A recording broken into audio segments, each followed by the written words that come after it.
حضرت صلی اللہ علیہ وسلم مسجد میں بیٹھے ہوئے تھے، اتنے میں ایک شخص اونٹ پر سوار ہو کر آیا اور اونٹ کو مسجد میں بٹھا کر باندھ دیا۔ پھر پوچھنے لگا کہ تم لوگوں میں محمد کون ہیں؟ حضرت صلی اللہ علیہ وسلم اس وقت لوگوں میں تکیہ لگائے بیٹھے ہوئے تھے۔ ہم نے کہا، حضرت محمد صلی اللہ علیہ وسلم یہ سفید رنگ والے بزرگ ہیں جو تکیہ لگائے ہوئے تشریف فرما ہیں۔ تب وہ آپ سے مخاطب ہوا کہ اے عبد المطلب کے فرزند، آپ صلی اللہ علیہ وسلم نے فرمایا، کہو میں آپ کی بات سن رہا ہوں۔ وہ بولا، میں آپ سے کچھ دینی باتیں دریافت کرنا چاہتا ہوں اور ذرا سختی سے بھی پوچھوں گا تو آپ اپنے دل میں برا نہ مانیے گا۔ آپ صلی اللہ علیہ وسلم نے فرمایا، نہیں، جو تمہارا دل چاہے پوچھو۔ تب اس نے کہا کہ میں آپ کو آپ کے رب اور اگلے لوگوں کے رب تبارک و تعالیٰ کی قسم دے کر پوچھتا ہوں، کیا آپ کو اللہ نے دنیا کے سب لوگوں کی طرف رسول بنا کر بھیجا ہے؟ آپ صلی اللہ علیہ وسلم نے فرمایا، ہاں یا میرے اللہ۔ پھر اس نے کہا، میں آپ صلی اللہ علیہ وسلم کو اللہ کی قسم دیتا ہوں، کیا اللہ نے آپ کو رات دن میں 5 نمازیں پڑھنے کا حکم فرمایا ہے؟ آپ صلی اللہ علیہ وسلم نے فرمایا، ہاں یا میرے اللہ۔ پھر کہنے لگا، میں آپ کو اللہ کی قسم دے کر پوچھتا ہوں کہ کیا اللہ نے آپ کو یہ حکم دیا ہے کہ سال بھر میں اس مہینہ رمضان کے روزے رکھو؟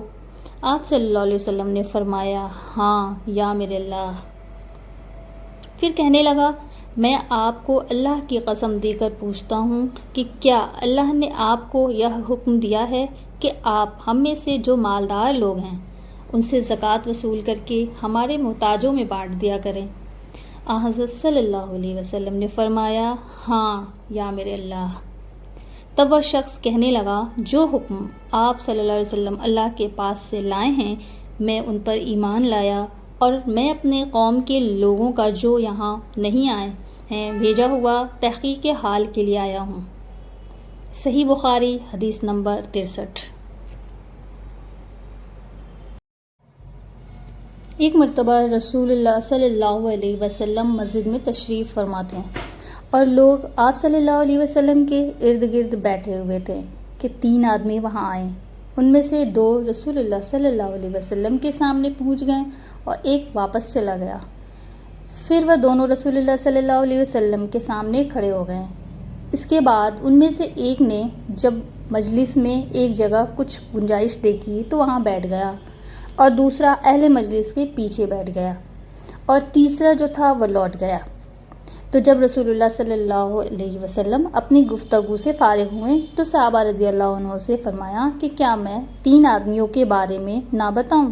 تو سنو، ان میں سے ایک نے اللہ سے پناہ چاہی، اللہ نے اسے پناہ دی، اور دوسرے کو شرم آئی تو اللہ بھی اس سے شرمایا کہ اسے بھی بخش دیا، اور تیسرے شخص نے منہ موڑا تو اللہ نے بھی اسے منہ موڑ لیا۔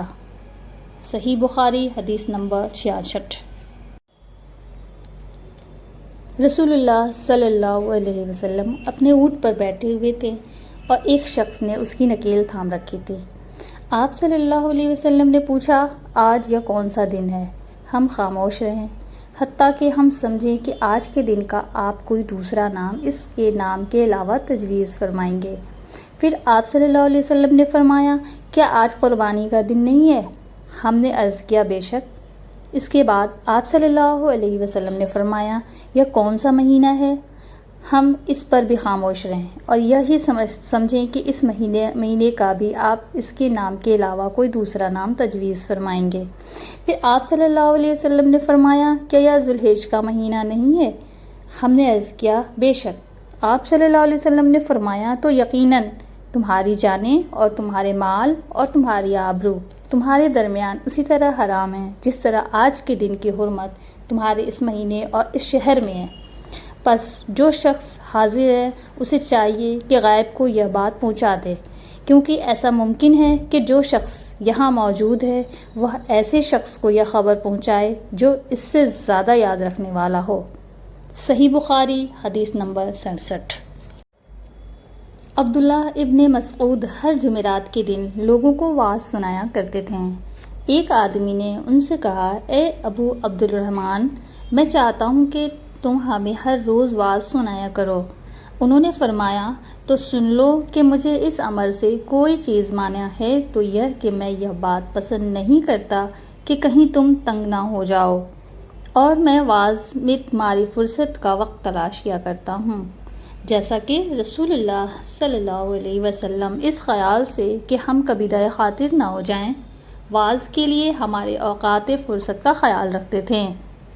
صحیح بخاری حدیث نمبر 70۔